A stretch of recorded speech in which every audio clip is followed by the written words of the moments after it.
Bato. Sabi ni Senwin, dapat daw i-revisit yung rules para, kasi no work, no pay dapat pag empleyado. Kayo ba sir, no work, no pay pag absent kayo? Hindi.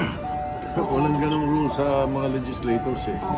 In any of our rules or even in the Constitution.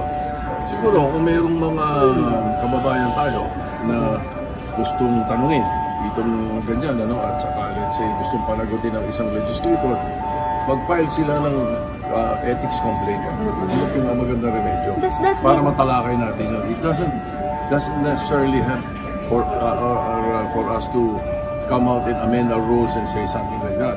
I doubt if we can pass a rule like that even in the House sa atin sa amin. Kasi it has never been that way.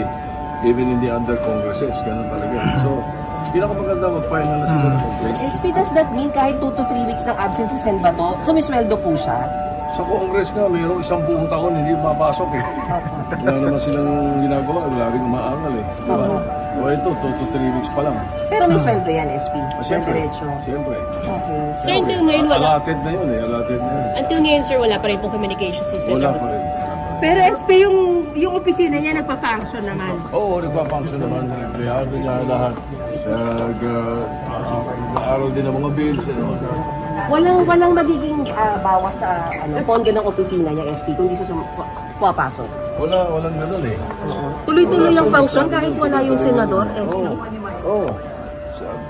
Napakaraming congressman na ginagawa yan dati, ba't di nyo question? Sir, wala pong Bakit ngayon ang Senator na mapag-initan sa 2-3 linggo hindi pumasok? Ganun talaga eh. Kahit ano si Senator De Lima at saka si Senator Trillanes nakakulong. Talagang ituloy pa rin yung function ng opisina nila eh. Sir, walang personal correspondence si Sen Bato sa inyo? Wala. Kahit text message? Wala.